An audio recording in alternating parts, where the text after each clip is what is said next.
LJP में एक मंसूबे के तहत 143 सीटों पर इंतखाब लड़ने का फैसला किया गया और टिकट फरोख्त किए गए। ये इल्ज़ाम लगाया गया है बिहार एलजेपी के तकनीकी सेल के सदर निरंजन सिंह, जिन्होंने अब एलजेपी से इस्तीफा दे दिया है। निरंजन सिंह का कहना है कि बिहार में जंगल राज पार्ट 2 की साजिश रची गई। ये इल्ज़ाम चिराग पासवान के पर्सनल सेक्रेटरी सौरभ पांडे पर लगाया गया है। निरंजन सिंह का कहना है कि चिराग पासवान सिर्फ सौरभ पांडे की बात सुनते हैं और साजिश के तहत रामविलास पासवान और पशुपति कुमार पारस को 143 नशिस्तों पर मुकाबला करने के फैसले से अलग रखा गया।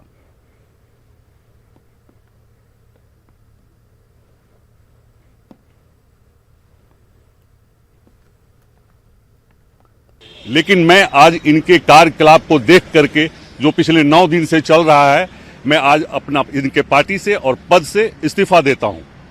इन्होंने षड्यंत्र की तहत, ये सौरभ पांडे जी एक हैं यहाँ पे, उन्होंने षड्यंत्र की तहत बिहार में जंगल राज 2 लाने के लिए ये 143 सीट पे लड़ रहे हैं।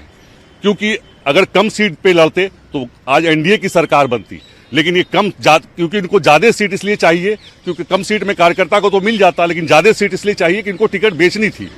और इनको बिहार से मतलब नहीं है कि बिहार जंगल राज 2 में चला जाए या किस में चला जाए। आज अगर इनको लड़ना ही था तो लोकसभा चुनाव में इन्होंने क्यों नहीं 40 सीट। आपने बोला कि टिकट बेचने का आरोप है, क्या इन्होंने पैसा लेकर टिकट बेचा है? ये लगभग सारे टिकट ही पैसे लेकर के बेचे हैं। आज भी जो मैं तो यहाँ पे 7 दिन से लगातार देख रहा हूँ, ये इसी के तहत सिर्फ पैसे के लिए और षड्यंत्र के तहत कि पैसे भी आ जाए और बिहार भाड़ में जाए, बिहार जंगल राज 2 आ जाए या जो आ जाए, इनको इनसे मतलब नहीं है। अगर मतलब होता तो 40 लोकसभा चुनाव भी लड़ते। आज कह रहे हैं, ट्वीट करते हैं कि 3 साल से बिहार में ये है, पलायन है, मजदूर है।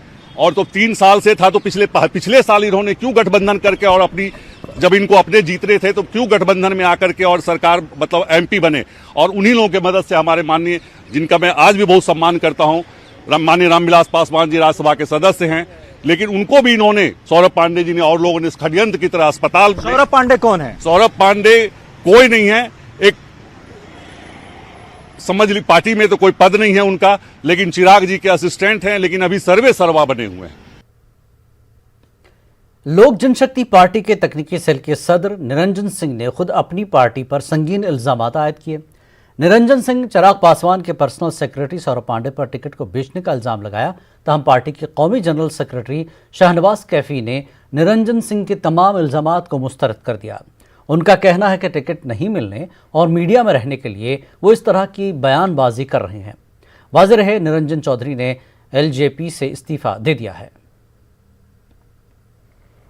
लोजपा के तकनीकी प्रकोष्ठ के अध्यक्ष निरंजन सिंह ने जो आरोप लगाया है उस पर शाहनवाज कैफी जी हैं, राष्ट्रीय महासचिव हैं लोजपा के, उनसे हम बात करते हैं। जो आरोप लगाया गया है काफ़ी गंभीर है। और निरंजन जी का वो हमने अभी वो जो मोबाइल पर वाइट वगैरह आती है देखा है। और ईमानदारी से मैं बता दूं आपको कि निरंजन जी को न तो हम लोगों ने कभी गंभीरता से लिया और न उन्होंने कभी पार्टी के संगठन को गंभीरता से देखा। हमको लगता है कि उनको समय काटने के लिए तो वो यहाँ आते थे, समय अपना काट के जाते थे। तकनीकी प्रकोष्ठ की शायद तो अध्यक्ष बनाया हुआ था उनको तकनीकी प्रकोष्ठ। हाँ, मैं बता रहा हूँ आपको कि उनको तकनीकी प्रकोष्ठ का तकनीक भी नहीं जानकारी है। तो कैसे अध्यक्ष आपने? हम बता रहे हैं, उनका वो डिग्री विग्री देखा हम लोग, और एक कुछ नहीं कर सके वो पूरे अपने जितने काल में उनको प्रदेश अध्यक्ष बनाया गया। और उनका जितना आरोप है वो निराधार है। अब आप बताइए कि जिस तरीके से बिहार में आज चुनावी मतलब आज 1 दिन और बचा है पहले चरण में, और जिस तरीके से बिहार में एक लोक जनशक्ति पार्टी के प्रति एक आकर्षण, और इस तरीके से आप देख रहे हैं, आप ही के चैनल से कई न्यूज़ सब आ रही है कि लोजपा बाग बाग और ये सारी बातें, तो कहीं ना कहीं आदरणीय चिराग पासवान की जो सोच है उस सोच पर लोग चिराग जी के साथ आ रहे हैं। और ऐसे लोग जिनके पास कोई राजनीतिक सोच नहीं है, उन पर टिप्पणी करके न तो मैं अपना समय बर्बाद करना चाहता हूँ, न हम बिहार की आवाम का समय बर्बाद करना चाहते हैं। ऐसे लोग मीडिया में रहने के लिए, अब उनको कहीं कुछ तो था नहीं। कैफी जी, आप कह रहे हैं कि वो काम नहीं कर रहे थे, जो जिम्मेदारी उनको दी गई थी वो जिम्मेदारी वो निभा नहीं रहे थे। अब तमाम तरह के आरोप आप लगा रहे थे। हाँ। क्यों तब पद पर उनको रखा हुआ था? हम आरोप नहीं लगा रहे, हमने ये कहा कि वो कभी गंभीर नहीं हुए, और आज भी चुनाव के समय वो गंभीर नहीं हुए। आपको मैं अपनी बात बताऊं, 2015 में मुझको टिकट नहीं मिला था, लेकिन मैं पार्टी में वफादारी लगा रहा। और राजनीति में टिकट जो है वो किसी एक ही साथी को मिलेगा, और कहीं से 10-15 आदमी अप्लाई किए हुआ है तो 14 साथी तो मायूस होंगे। मतलब टिकट नहीं मिला इसके लिए वो बेचैनी में। निश्चित रूप से। और क्या दूसरा आरोप। और दूसरी बात यह है कि जितनी बातें उन्होंने कहा है, हम नहीं समझते हैं कि उस बातों में कहीं कोई दम है, कहीं कोई निराधार बातें हैं उनकी। और आप कल 10 दिन बाद, 15 दिन बाद जब चुनाव खत्म हो जाएगा, मतलब जब 10 नवंबर को यहाँ परिणाम आ जाएगा 2020 के इस विधानसभा का, हम आपको वादे के साथ कहते हैं कि वैसे लोगों को कोई जब पूछेगा नहीं, फिर टहलता हुआ यही लोक जनशक्ति पार्टी का कार्यालय जहाँ फिर वो समय बिताने चले आएंगे। बिल्कुल। तो यहाँ पर आपने देखा कि साफ तौर से कहना है कि निरंजन सिंह जो आरोप लगा रहे हैं वो निराधार है, ये लोजपा का कहना है। और चुनाव के बाद फिर माहौल बदलेगा और फिर ऐसे नेता पार्टी में आएंगे। कैमरामैन आशीष के साथ साकेत कुमार, न्यूज़ 18 पटना। वहीं जेडीयू ने चुटकी लेते हुए चिराग पासवान को आरजेडी की बी टीम कहा है। जिन्होंने पहले तो इस्तीफा दिया अपने पार्टी से, पद से, उन्होंने एक बड़ा आरोप लगाया कि चिराग जो है वो जंगल राज पार्ट 2 का स्क्रिप्ट लिख रहे हैं। किसकी बात आप कर रहे हैं? किनकी बात कर रहे हैं आप? नहीं समझ में आया मेरे। किनकी बात कर रहे हैं? चिराग पासवान कौन है? कोई है क्या? तेजस्वी यादव की बी टीम, सी टीम सब काम कर रही है। सब काम हिसाब किताब लेके छोड़े ना चलते रहेंगे। जंगल राज पार्ट 2, पार्ट 3 लाने वाले लोग सपने देखते रहें। अब ऐसे ऐसे लोग पे कमेंट करना है। एक तेजस्वी काफ़ी हैं, एक तेजस्वी पे बोलिए, देखिए सब उसमें आ जाते हैं। बाकी लोग की कौन चिंता करता है? छोड़िए, चुनाव है, 10 तारीख को सब निपट जाएंगे। मकामा के रुकन असम्बली अनंत सिंह ने पर्चा नामजदगी दाखिल कर दिया है। बाढ़ के एसडीओ ऑफिस में सख्त हिफाजती इंतजामात के बीच बेवर जेल से अनंत सिंह पर्चा नामजदगी दाखिल करने पहुंचे। आरजेडी के टिकट से बाहुबली अनंत सिंह मुकामा से मैदान में हैं। अनंत सिंह के साथ साथ उनकी बीवी नीलम देवी ने भी पर्चा नामजदगी दाखिल किया है। नीलम देवी ने आज़ाद उम्मीदवार के तौर पर पर्चा नामजदगी भरा है। बताया जा रहा है कि अनंत सिंह के खिलाफ कई मामले दर्ज हैं। ऐसे में अगर इनकी नामजदगी मुस्तरद होती है तो इनकी बीवी आज़ाद उम्मीदवार के तौर पर लड़ेंगी और अजीम इत्तेहाद उनकी हिमायत करेगा। और अगर अनंत सिंह की नामजदगी दुरुस्त होगी तो आखिर में नीलम देवी अपना नाम वापस ले लेंगी। पूरी तैयारी है, साथ देंगे जी एकदम। कैसा रहेगा मुकाम से? बहुत अच्छा, पूछने की बातें नहीं है। यूं तो तमाम सियासी पार्टियां सियासत को जराइम से पाक रखने का दावा करते हैं, लेकिन ये दावा तब खोखले नजर आते हैं जब बात टिकट की तकसीम की आती है। इस मर्तबा के इंतखाबात में भी कुछ ऐसा ही नजर आ रहा है। अपनी रिवायत को बरकरार रखते हुए आरजेडी इस बार भी सीना जोरों के भरोसे है और शायद यही वजह है कि जिस अनंत सिंह को तेजस्वी यादव बैड एलिमेंट बता रहे थे, उसी के सहारे इंतखाबी कश्ती पार उतारना चाहते हैं। देखिए रिपोर्ट।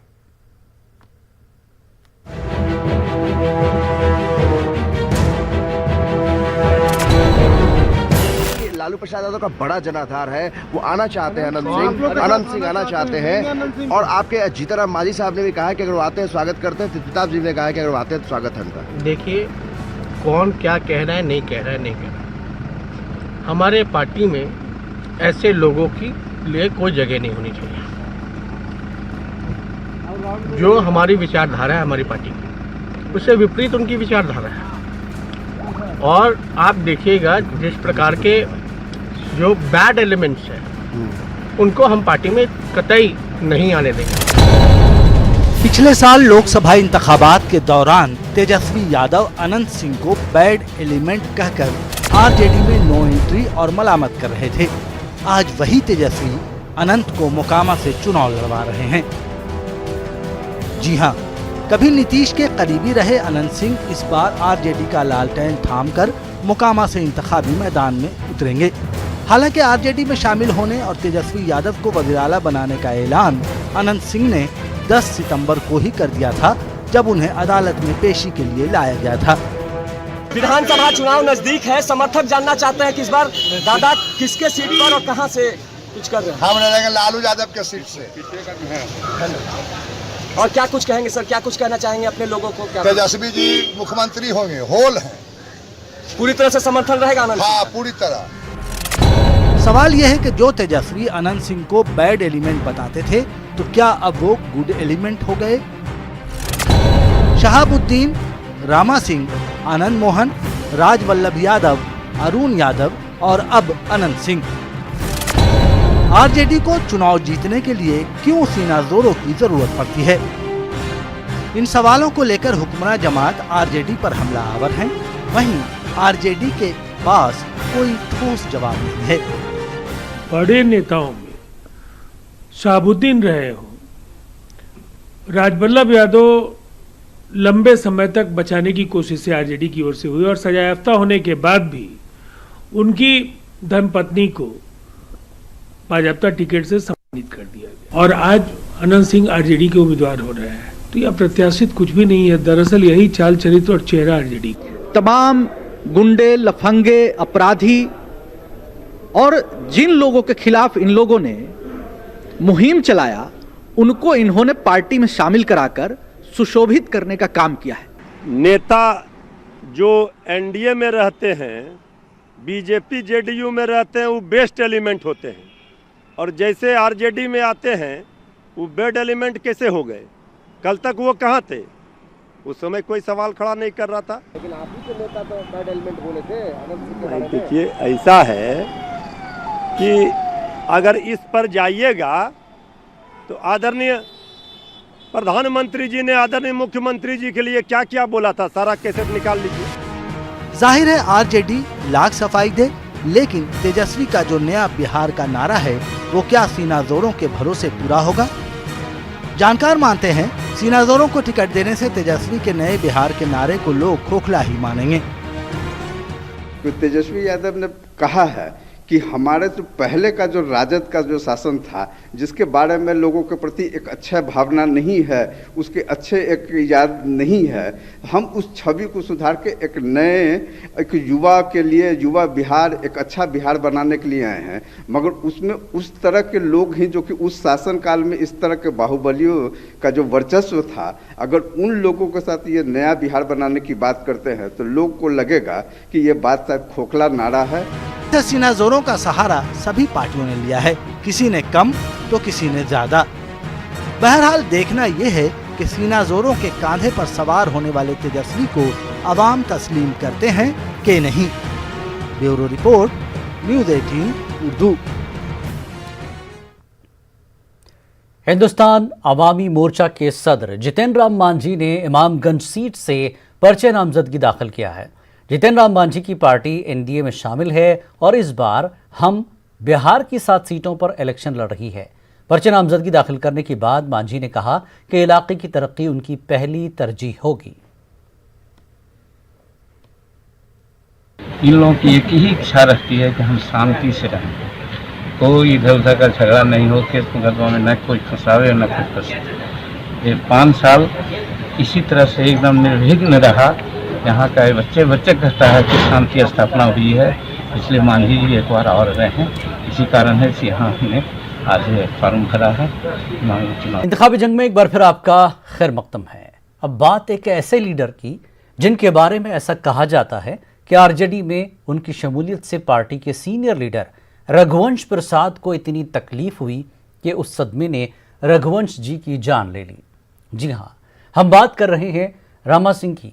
रघुवंश प्रसाद और उनके हामियों ने पार्टी में रामा सिंह की शमूलियत के खिलाफ बहुत आवाज़ बुलंद की, लेकिन रामा सिंह तेजस्वी के चहीते हैं, इसलिए उनको 1000 मुखालफत के बावजूद आरजेडी में शामिल किया गया। अब आरजेडी ने वैशाली ज़िले के महनार असेंबली हल्के से रामा सिंह की बीवी को टिकट दिया है। वाज़ेह है कि रामा सिंह 25 साल तक लोक जनशक्ति पार्टी में थे और 2014 के लोकसभा इंतखाबात में रघुवंश प्रसाद को उन्होंने शिकस्त दी थी। इन तमाम पस मंज़र में हमारे नुमाइंदे अमित ने रामा सिंह से बात की। लंबे इंतजार और हाँ ना करते हुए आखिरकार रामा सिंह को आरजेडी में एंट्री मिल गई। उनकी पत्नी महनार से उम्मीदवार बनाई गई हैं। इस पर बात करने के लिए हमारे साथ खुद रामा सिंह मौजूद हैं। रामा सिंह जी, पहले तो बधाई हो, आपकी पत्नी आरजेडी के सिंबल पर महनार से। धन्यवाद है आपको। कब नॉमिनेशन करना है? नॉमिनेशन का डेट अभी तय नहीं हुआ है, लेकिन आज हमको लगता है कि सभी लोग बात कर रहे हैं, जो उचित समय होगा हम लोग की जो प्रथा है उसमें, तो उसके बाद डेट निर्धारित हो जाएगा। 9 तारीख से 16 तारीख के बीच का डेट होगा और उसकी सूचना में आपको। सिंबल मिल गया है, अभी जाके लेना है या सिंबल मिल गया? नहीं, सिंबल अभी मिला नहीं है, लेकिन सिंबल की बात हो गई है और पार्टी का निर्देश मिला है कि भाई आपको वहाँ से लड़ाई लड़नी है। अब सवाल ये है रामा सिंह जी कि जिस तरीके से खबरें आ रही थी कि रघुवंश बाबू इस बात से काफ़ी नाराज़ रहे, अब तो इस दुनिया में भी नहीं है, तो इस बात की काफ़ी चर्चा थी कि रामा सिंह जी को लेकर वो नहीं चाहते थे कि महनार से उनके परिवार का कोई लोग उम्मीदवार हो, साथ में आरजेडी में आपकी एंट्री हो, तो लगता है कि थोड़ी परेशानी हुई एंट्री होने में? नहीं, देखिए हमको इसमें कभी कोई परेशानी नहीं हुई, कोई परेशानी नहीं हुई।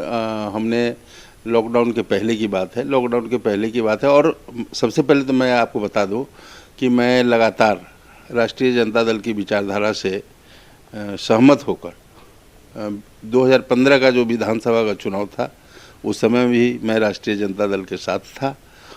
2019 में लोकसभा का चुनाव हुआ है, हमारे प्रत्याशी बनने की बात भी राष्ट्रीय जनता दल से थी और मैं प्रत्याशी नहीं बन सका।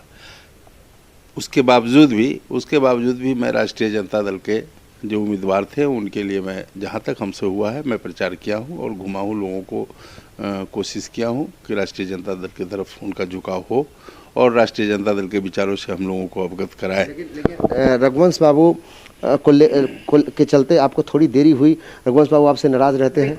देखिए रघुवंश बाबू पहले से उस पार्टी में थे, उस पार्टी में काफ़ी लंबे अरसे से थे, तो हो सकता है कि उनका विरोध जो है हमारे ज्वाइनिंग में कहीं बाधा है, लेकिन हमको उन सब बातों से कोई लेना देना नहीं था। ये तो लालू यादव जी, तेजस्वी जी, जगता बाबू, ये तमाम लोग वरिष्ठ लोग थे, उन लोगों से हमारी बात हुई थी और उन लोगों ने भी हमें संकेत दिया था कि भाई समय पे आपको हम पार्टी में आने का निर्देश देंगे। रघुवंश बाबू का परिवार जो है वो आप अभी बहुत नाराज़ है। हो सकता है कि जब आप नॉमिनेशन करने जाएं तो हो सकता है चुनाव में इसका वो विरोध करें, तो क्या लगता है कि उनका परिवार अगर विरोध करेगा तो इससे आपको नुकसान हो सकता है? देखिए एक बात मैं बता दे रहा हूँ, मैं कभी भी अमित जी मैं आपको बता दूँ कि इन सब बातों की परवाह मैं बिल्कुल बेपरवाह रहा हूँ हमेशा, और हमारी पहचान जो है लोगों के बीच एक आज से मैं चुनाव में पहली बार लड़ने नहीं जा रहा हूँ। मैं महनार विधानसभा का 3 बार खुद प्रतिनिधित्व किया हूँ।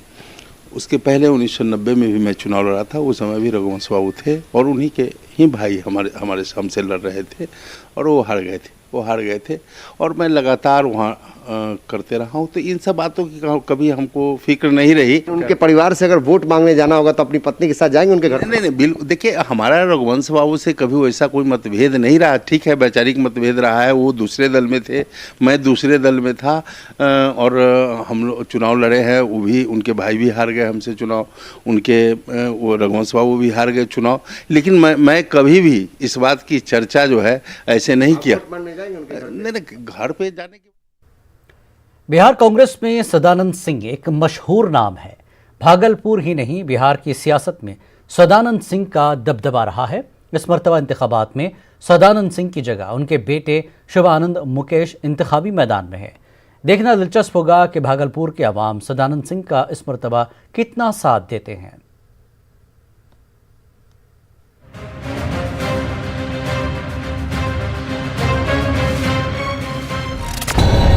बिहार की सियासत में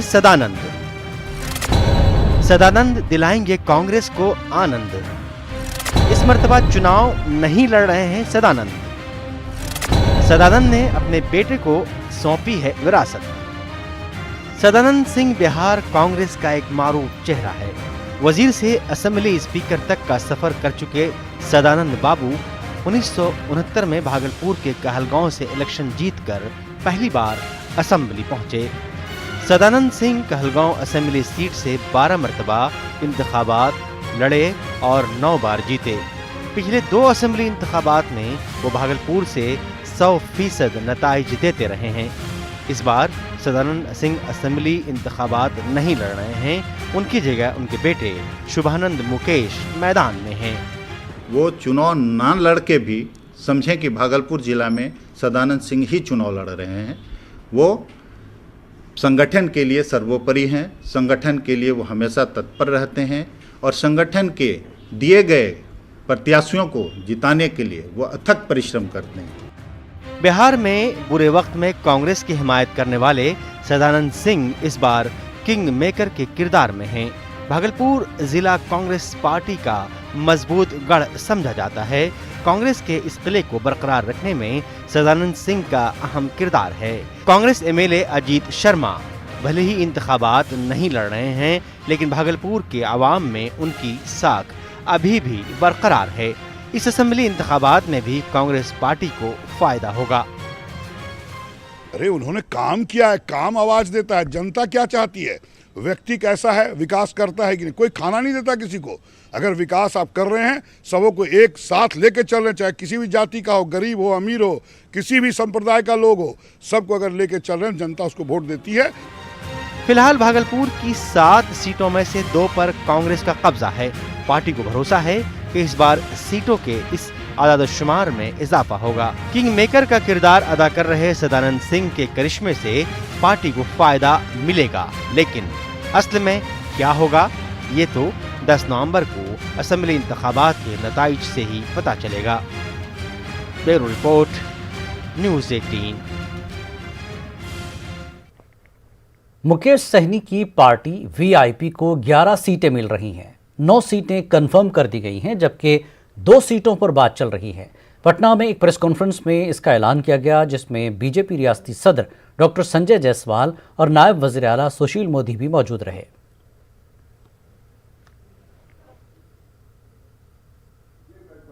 इस बात का निर्णय हुआ है कि हमारे जो हम पार्टी के नेता हैं और उनकी जो सीटें हैं वह माननीय नीतीश जी एडजस्ट करेंगे, और विकासशील इंसान पार्टी और माननीय मुकेश सहनी जी को जितनी सीटें हैं वह हम अपने कोटे से देंगे, क्योंकि यह सारे जो ये परिवर्तन हुए थे वह 2 दिनों में ही हुआ, और 2 दिन पहले ये हम लोग सोच नहीं सकते थे कि कोई इस तरह की घटनाक्रम हो सकती है।